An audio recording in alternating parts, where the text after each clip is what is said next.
स्वागत है आप सभी दोस्तों का हमारे YouTube चैनल पर। आज हम आप लोगों को ये जानकारी देने वाले हैं कि मृत्यु के 24 घंटे के बाद आत्मा घर में क्यों वापस लौटती है। तो वीडियो को शुरू करने से पहले चैनल को सब्सक्राइब जरूर कर लें।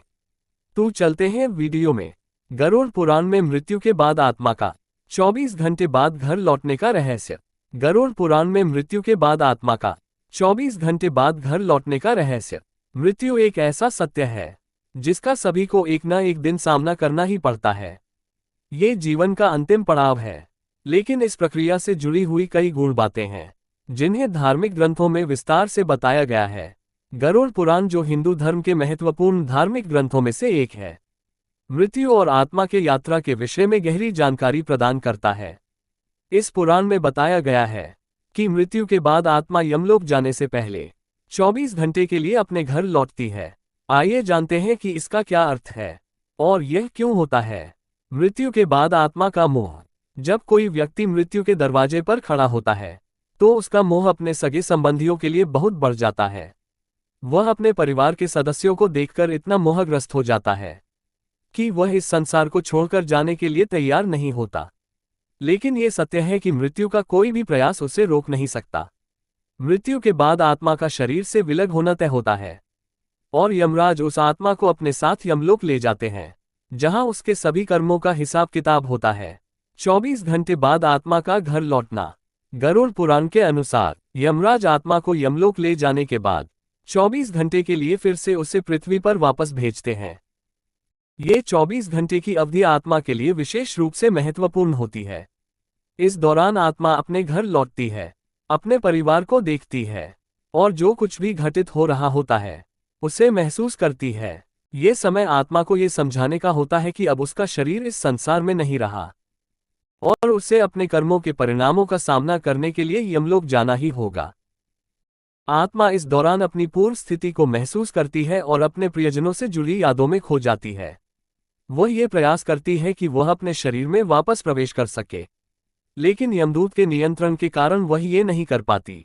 यही कारण है कि यह 24 घंटे की अवधि आत्मा के लिए मानसिक और भावनात्मक रूप से बहुत कठिन होती है, क्योंकि वह अपने परिवार के साथ रहने की इच्छा रखती है, लेकिन वह यह महसूस करती है कि अब उसका शरीर उसके साथ नहीं है। 12वीं के महत्व और आत्मा की यात्रा। हिंदू धर्म में मृत्यु के बाद 12वीं का बहुत महत्व होता है। ये वह समय होता है जब मृतक के परिजनों द्वारा विशेष संस्कार किए जाते हैं ताकि आत्मा को शांति मिले और वह अपने अगले जीवन की यात्रा के लिए तैयार हो सके। गरुड़ पुराण के अनुसार इस दौरान आत्मा बहुत कमजोर रहती है और उसे इस संसार के मोह से छुटकारा पाने के लिए पिंडदान जैसे धार्मिक संस्कारों की आवश्यकता होती है। पिंडदान से आत्मा को शक्ति मिलती है और वह अपने अगले सफर के लिए तैयार होती है। ये यात्रा यमलोक की ओर होती है, जो 12 दिनों तक चलती है। जब तक पिंडदान नहीं होता तब तक आत्मा को यमदूतों से संघर्ष करना पड़ता है। यदि 12वीं के दिन मृतक के परिवार द्वारा कर्ज लेकर भोज किया जाता है तो यह आत्मा के लिए शांति का कारण नहीं बनता, बल्कि उसे और अधिक कष्ट होता है। इसलिए यह आवश्यक होता है कि 12वीं का भोज सही तरीके से और बिना किसी ऋण के किया जाए ताकि आत्मा को शांति मिल सके। आत्मा की यात्रा और यमलोक। गरुड़ पुराण में ये भी उल्लेख किया गया है कि मृतक के 12वें दिन तक उसकी यात्रा की शुरुआत होती है। ये यात्रा यमलोक तक जाती है, जहां आत्मा को उसके कर्मों के अनुसार शांति या कष्ट मिलता है। 13 दिनों तक चलने वाली यह यात्रा आत्मा को शुद्ध करने का कार्य करती है।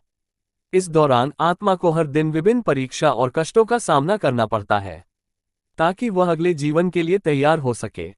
पिंडदान के दौरान दिया गया भोजन आत्मा को 1 साल तक शक्ति प्रदान करता है, जिससे वह इस यात्रा को पूरा कर सके। अगर आत्मा का पिंडदान नहीं होता है तो यमदूत उसे जबरन यमलोक की ओर खींचकर ले जाते हैं, जो कि अत्यंत कष्टप्रद अनुभव होता है।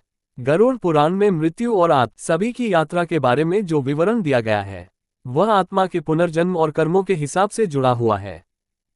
मृत्यु के बाद 24 घंटे का समय आत्मा के लिए अत्यंत महत्वपूर्ण होता है, क्योंकि इस दौरान वह अपने परिवार के साथ अंतिम बार संपर्क में रहती है और उसकी अगली यात्रा के लिए तैयार होती है। 12वीं का समय भी बहुत महत्वपूर्ण होता है, क्योंकि इस समय किए गए संस्कार आत्मा की शांति और अगले जीवन के लिए उसे तैयार करते हैं।